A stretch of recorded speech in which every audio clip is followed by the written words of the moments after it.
जमशेदपुर से दिल्ली भेजा गया 58 ton medical oxygen. CM Hemant Soren ने ऑनलाइन फ्लैग ऑफ कर किया रवाना। इसके साथ ही सीएम ने कोरोना नियम का पालन करने की अपील।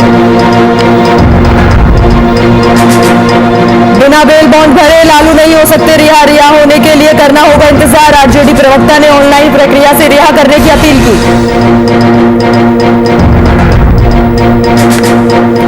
देश भर में कोरोना का कहर लगातार जारी। गिरिडीह में भाकपा माले ने मंदिरों को कराया सैनिटाइज, साथ ही लोगों को कोरोना के प्रति किया जागरूक। और देवघर उपायुक्त नैंसी सहाय ने की बैठक। बढ़ती कोरोना महामारी को लेकर की चर्चा। बैठक में संबंधित अधिकारी को दिए दिशा निर्देश।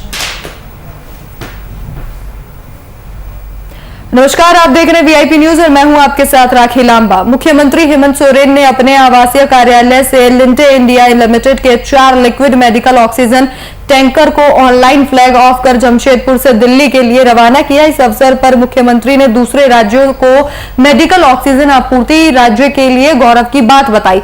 इस दौरान राज्य में बढ़ते संक्रमण को लेकर सरकार के गंभीर होने और सभी क्षेत्रों में सरकार की पैनी नजर होने की बात कही। इसके साथ ही मुख्यमंत्री ने लोगों को कोरोना को लेकर जागरूक होने के लिए कहा, जिससे वेंटिलेटर पर जाने की नौबत न आए।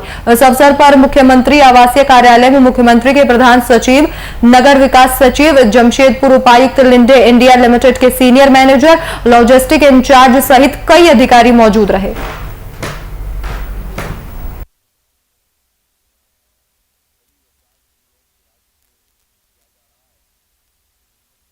को लेकर ऑक्सीजन को लेकर जिस तरीके से देश में आहो-पहो है, इतना हाहाकार मचा हुआ है, और ये हम लोगों के लिए बहुत सौभाग्य की बात है कि सदियों से झारखंड के संसाधनों से कई राज्य लाभान्वित हुए हैं, कई लोग लाभान्वित होते रहे हैं, और आज ये हम लोगों के लिए काफी गौरव की बात है कि आज इस वैश्विक महामारी में एक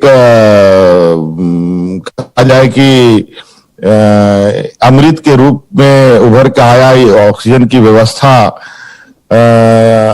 को सहयोग करने के लिए हम लोग के राज्य को बहुत बड़ी योगदान हम लोगों की राज्य से किया जा रहा है।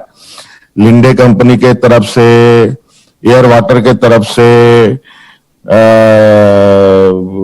और भी कई कंपनी है जिनके माध्यम से, सेल के माध्यम से, और भी हमारी संस्थाएं हैं जिनके माध्यम से पूरे देश में ट्रेनों के माध्यम से, सड़कों के माध्यम से लिक्विड ऑक्सीजन का उपलब्धता कराई जा रही है। को लेकर ऑक्सीजन को लेकर जिस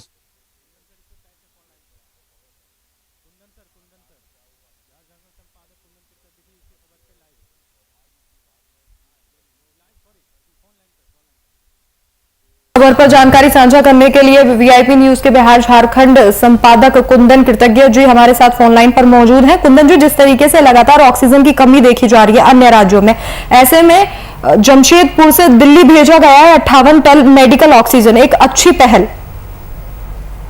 बिल्कुल राके, देखिए झारखंड में चूंकि जितने इंडस्ट्रीज लगे हुए हैं उसमें अधिकतर इंडस्ट्रीज जो हैं वह ऑक्सीजन आधारित इंडस्ट्रीज हैं, जिसमें स्टील इंडस्ट्री की महत्वपूर्ण भूमिका है। कुछ स्टील इंडस्ट्रीज के अंदर खुद से ऑक्सीजन मैन्युफैक्चरिंग की व्यवस्था है और कुछ झारखंड के दूसरे इकाइयों से ऑक्सीजन मुहैया कराते हैं।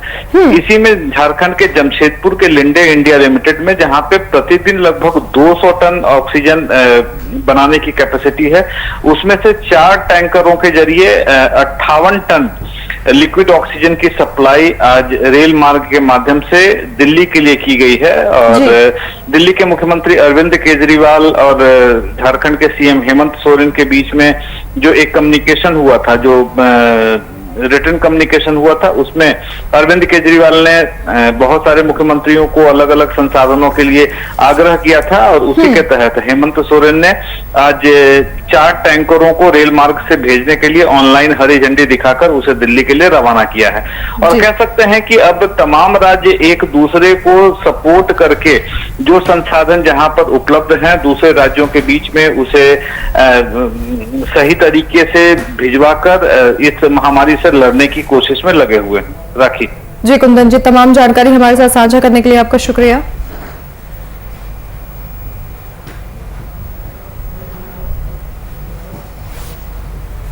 मैडम एक क्वेश्चन और ले लेते हैं।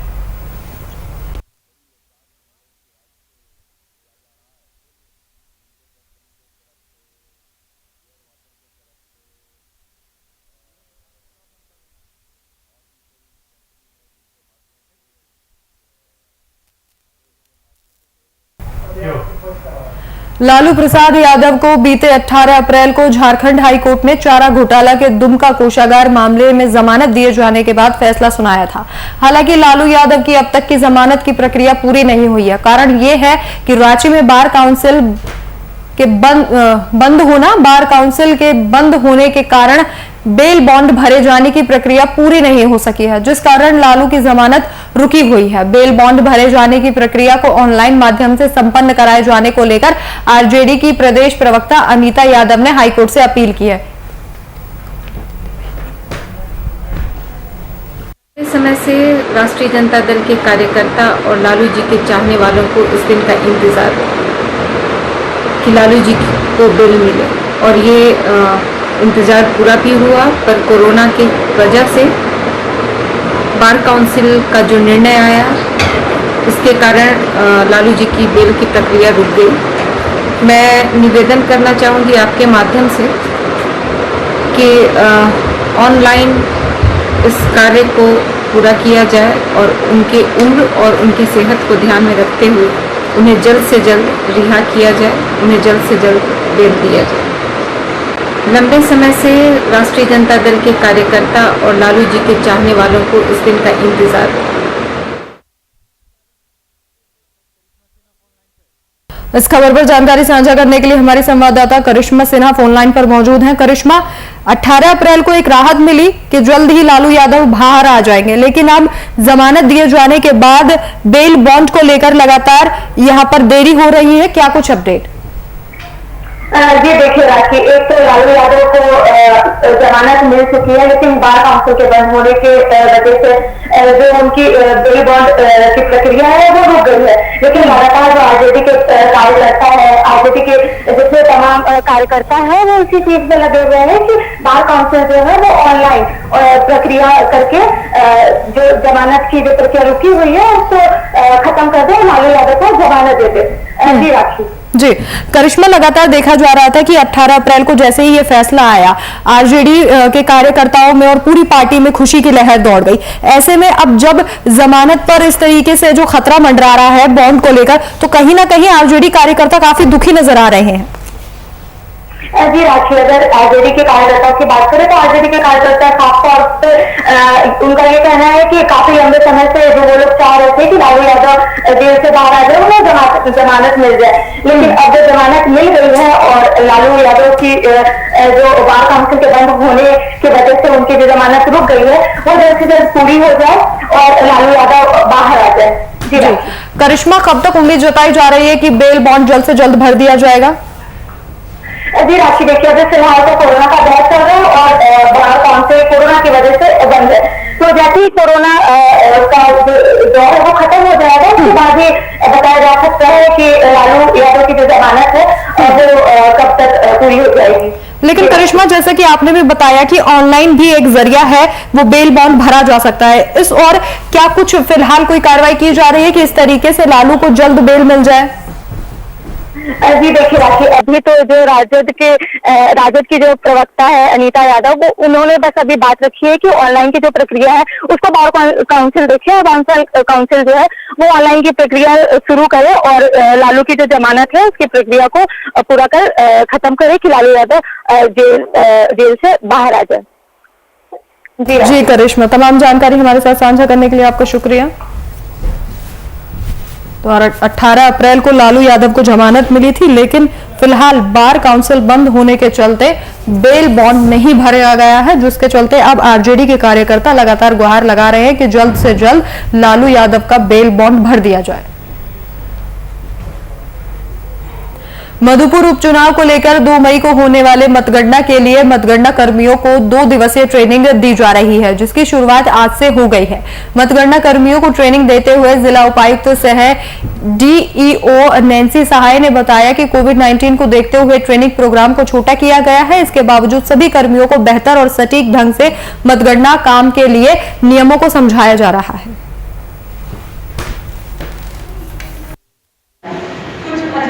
जो 2 तारीख को चुनाव की काउंटिंग होनी है मधुपुर विधानसभा के लिए, उसके लिए 2 दिवसीय ट्रेनिंग का आयोजन किया गया है और आज पहला डे है ट्रेनिंग का। तो जो भी हमारे काउंटिंग के हमारे पर्सनल है, असिस्टेंट्स हैं और बाकी लोग जो काउंटिंग करेंगे उनको एक ब्रीफिंग बहुत ही संक्षेप में हम लोग इसको कर रहे हैं, क्योंकि कोविड का टाइम है और ट्रेनिंग लंबा नहीं, इसलिए छोटे बैचेस में और छोटे ट्रेनिंग सेशंस का।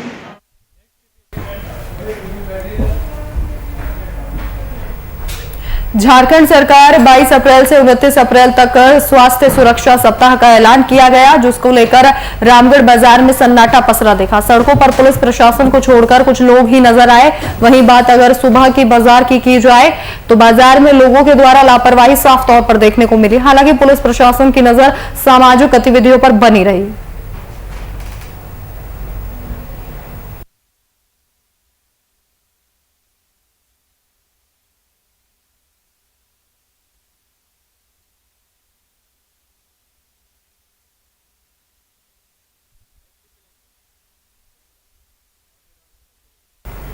कोरोना संक्रमण के मामलों में लगातार इजाफा हो रहा है, जिसको लेकर लगातार संगठन के लोग अपना हाथ आगे बढ़ा रहे हैं। वहीं भाकपा माले नेता राजेश सिन्हा ने गिरिडीह के 3 मंदिरों को सैनिटाइज करवाया और लोगों को कोरोना के प्रति जागरूक भी किया।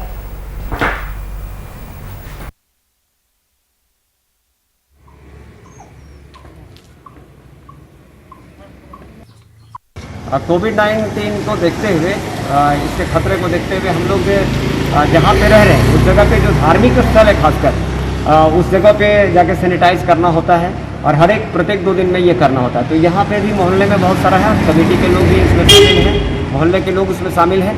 हमारा ये कहना है कि जागरूकता ही मेन है। अगर 15-20 दिन लगातार 15-20 मई तक अपने आप को कंट्रोल कर लिए तो निश्चित तौर पर भारत फिर पुरानी स्थिति में आ जाएगा और कंट्रोल हो जाएगा।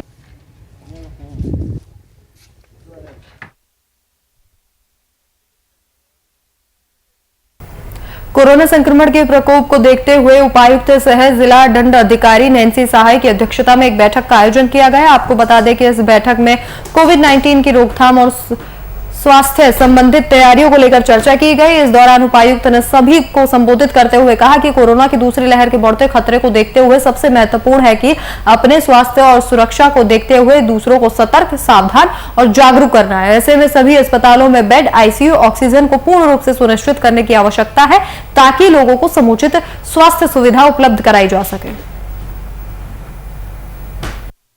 के साथ कोविड से संबंधित एक बैठक की गई, जिसमें जिले में जो कुछ इश्यूज हैं हमारे ट्रीटमेंट को लेके या वैक्सीनेशन, टेस्टिंग और अन्य कुछ इन चीज़ों पे चर्चा की गई कि हम लोग बेहतर कैसे कर सकते हैं। बेड कैपेसिटी बढ़ाने की एक बात है। RT-PCR के नए मशीन हमारे इंस्टॉल होने हैं, तो उसके लिए हम लोगों ने बसवाड़ी को चयनित किया है। और तो ये कुछ कोऑर्डिनेशन वाले इश्यूज थे जो डिस्कस हुए और कोशिश यही है कि हम लोग एक बेहतर तरीके से इसका सामना कर सकें। चतरा जिले के टंडवा स्थित कोयांचल में उग्रवादियों ने एक बार फिर उत्पात मचाया। उग्रवादियों ने कोल ट्रांसपोर्टिंग में लगे 5 कोल वाहनों में आग लगा दी। घटना टंडवा थाना क्षेत्र के लरंगा मुख्य मार्ग की है। इससे 10 दिन पहले भी उग्रवादियों ने कोल ट्रांसपोर्टिंग में लगे RKTC ट्रांसपोर्टिंग कंपनी में 2 कोल वाहनों को आग के हवाले कर दिया था। पुलिस और नक्सल विरोधी टीम के लगातार चलाए जा रहे अभियान के बावजूद उग्रवादियों का आतंक कोयलांचल में रुकने का नाम नहीं ले रहा।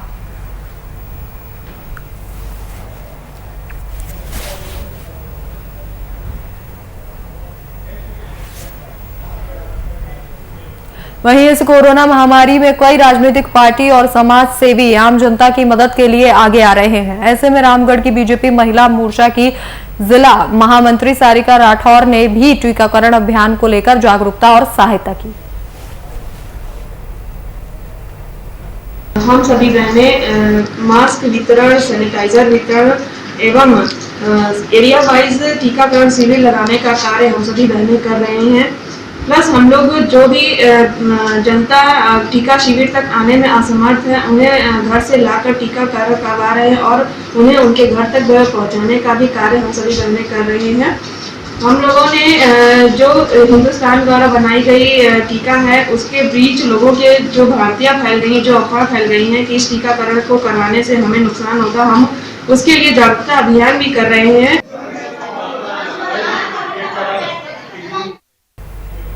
झारखंड के कई जिलों के साथ हजारीबाग और रामगढ़ में कोरोना पर जीत पाने की कोशिशें लगातार जारी हैं। इसी प्रयासों के तहत हजारीबाग लोकसभा सांसद जयंत सिन्हा लगातार जिला प्रशासन के संपर्क में हैं। साथ ही बीजेपी कार्यकर्ताओं के साथ कोरोना से बचाव कार्य को लेकर चर्चा कर रहे हैं और लोगों को टीकाकरण लेने के लिए भी उन्होंने जागरूक किया। आपको मालूम है कि आजकल हम लोग कोरोना के बड़े विकट परिस्थितियों से गुजर रहे हैं। इस समय मैं आप सबसे विनम्र निवेदन करूंगा कि आप घर पे रहें, मास्क का उपयोग करें अगर आप घर से बाहर निकलते हैं और जल्द से जल्द सब लोगों का टीकाकरण करवाएं। अगर घर में किसी को कोरोना के लक्षण आते हैं तो उसकी मॉनिटरिंग करिए। अगर सांस लेने में कोई तकलीफ हो तो आप जिला कंट्रोल रूम को फोन करिए या अटल सेवा केंद्र को फोन करिए। हम लोगों की कोशिश होगी कि जल्द से जल्द आपको अस्पताल की सुविधा दिलवाएं। आपको मालूम है कि आजकल हम लोग कोरोना के बड़े विकट परिस्थिति, इस समय मैं आप सबसे विनम्र निवेदन करूंगा कि आप घर पे रहें, मास्क का उपयोग करें अगर आप घर से बाहर निकलते हैं और जल्द से जल्द सब लोगों का टीकाकरण करें। अगर घर में किसी को कोरोना के लक्षण आते हैं तो उसकी मॉनिटरिंग करिए। अगर सांस लेने में कोई तकलीफ हो तो आप जिला कंट्रोल रूम को फोन करिए या अटल सेवा केंद्र को फोन करिए। हम लोगों की कोशिश होगी कि जल्द से जल्द आपको अस्पताल की सुविधा दिलवाएं। आपको मालूम है कि आजकल हम लोग कोरोना के बड़े विकट परिस्थिति से इस समय जिस घर में बेटी की शादी की शहनाई धुन बजने की तैयारी हो रही थी, उस घर में अब गम के आंसू बह रहे हैं। शायद भगवान को यही मंजूर था। दरअसल बेटी को डोली में विदा करने से पहले ही बाप की अर्थी उठ गई। दरअसल चतरा के पुरानी कचहरी निवासी जोधी राम सगे संबंधियों के साथ टेम्पो में सवार होकर बेटी की शादी करने के लिए भद्रकाली मंदिर जा रहे थे। इसी बीच सड़क दुर्घटना में उनकी और एक अन्य व्यक्ति की मौके पर ही मौत हो गई, जिसके बाद पुलिस ने शव को पोस्टमार्टम के लिए अस्पताल भेज दिया। वहीं टेम्पो में सवार 6 लोग घायल हो गए, जिसे पुलिस और स्थानीय लोगों की मदद से सामुदायिक स्वास्थ्य केंद्र लाया गया, जहां चिकित्सकों के द्वारा सभी का इलाज किया जा रहा है, जिसमें से एक की हालत काफी गंभीर बनी हुई है, जिसे बेहतर इलाज के लिए हजारीबाग रेफर कर दिया गया।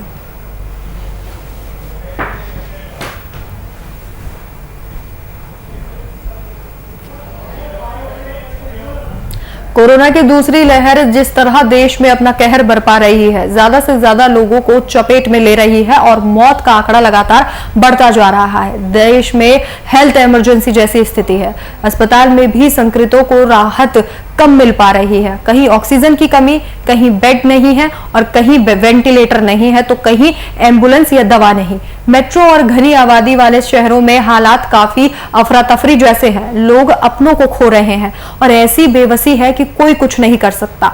डॉक्टरों, नर्सों, अस्पतालों के कई वार्ड बॉय पर भारी बोझ है। ये दिन रात जुटे हुए हैं। मरीजों का आने का सिलसिला लगातार जारी है। बढ़ते संक्रमण की सुनामी पर विस्तार से देखिए ये रिपोर्ट।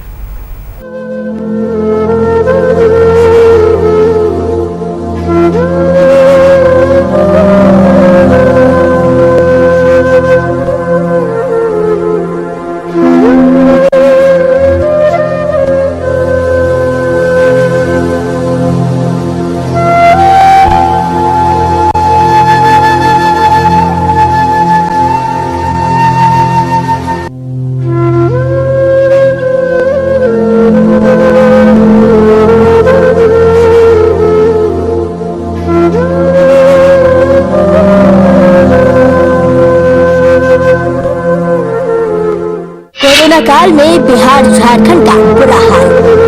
देश में गहराया कोरोना संकट। कोरोना संकट से कड़ा रहा देश। कतरा कतरा सांस ऑक्सीजन की टूट गई आस। दूसरी लहर बढ़ता कोरोना, टूटता धैर्य। कोरोना को लॉक करेगा लॉकडाउन। भारत ने जब कोरोना के दो टीके को मंजूरी दी और देश में विश्व के सबसे बड़े टीकाकरण अभियान शुरू हुआ, तो विश्व स्वास्थ्य संगठन समेत कई देशों ने भारत की इस उपलब्धि की सराहना की। प्रधानमंत्री नरेंद्र मोदी ने खुद कोविड का टीका बनाने के लिए चिकित्सा वैज्ञानिकों और कर्मियों की सराहना की। पीएम ने तो इसे राष्ट्रीय गर्व के रूप में पेश किया।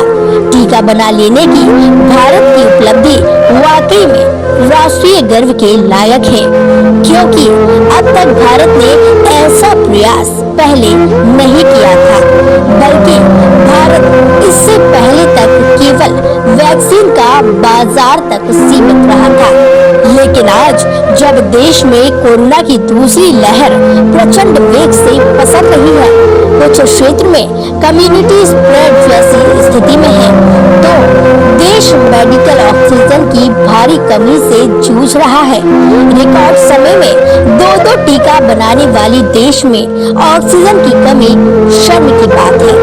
कोरोना के दौरान देश ने मास्क, सैनिटाइजर, पीपीई किट आदि बनाने में आत्मनिर्भरता हासिल कर ली, लेकिन medical oxygen, hi tech ambulance, ventilator, अस्पतालों में अतिरिक्त बेड जैसे जरूरी संसाधनों के इंतजाम पर विशेष ध्यान नहीं दिया। और अगर सरकार को 50,000 मीट्रिक टन मेडिकल ऑक्सीजन आयात करने का फैसला लेना पड़ता है, तो ये हमारी दूरदर्शी नीति नहीं होने की ओर इशारा करता है। सरकारी नौकरशाही के समूचे तंत्र में कुछ तो गंभीर खामियां हैं कि संकट से भी वो नहीं सीखती है। सब संकट सिर से गुजरने लगता है, तभी सरकार जागती है। बिहार में बड़ा एक्टिव मामला, घट गया रिकवरी रेट। बिहार में बीते 24 घंटे में 67 मौत, 11,801 नए केस। बिहार में 20,030 जांच घटी तो घट गए 994 नए मामले। हर दिन 1 लाख जांच, सीएम के निर्देश हो रहे फेल। झारखंड में कोरोना संक्रमित मिलने का सिलसिला जारी। झारखंड में 5,541 नए कोरोना पॉजिटिव मिले। 124 संक्रमितों की गई जान। सबसे ज्यादा 52 मरीजों की मौत रांची में। कोरोना की बढ़ती रफ्तार को अब जांच घटाकर रोका जा रहा है।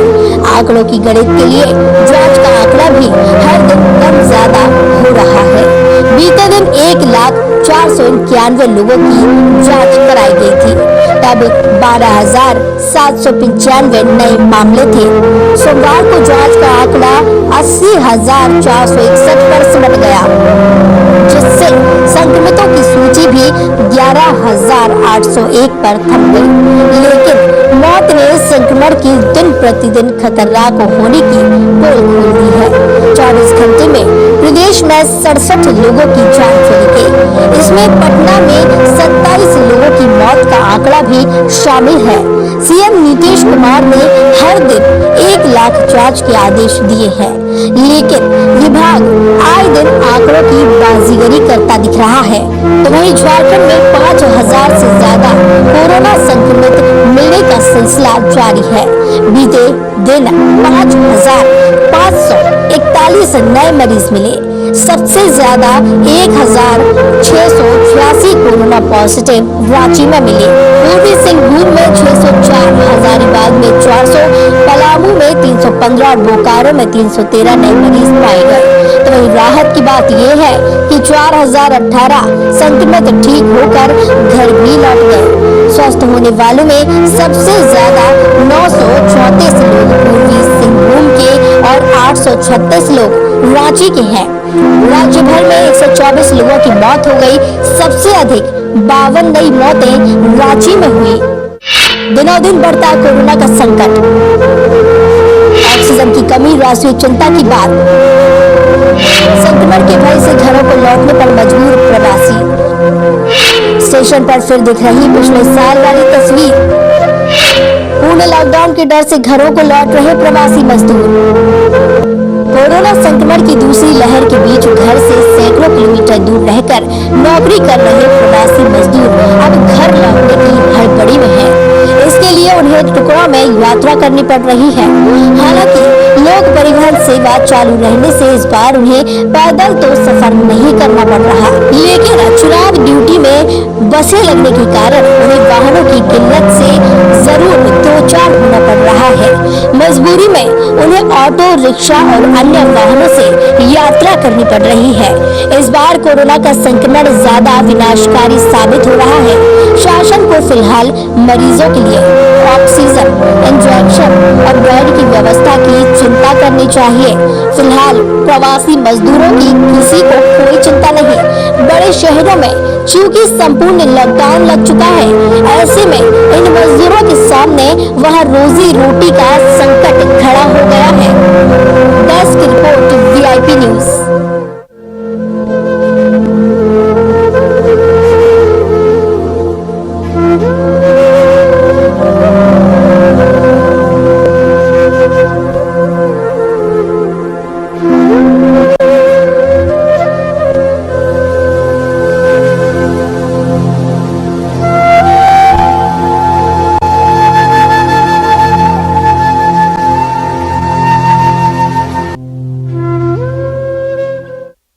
फिलहाल इस वक्त के बुलेटिन में मेरे साथ इतना ही। देश और दुनिया की तमाम बड़ी खबरों के लिए देखते रहिए VIP न्यूज। नमस्कार।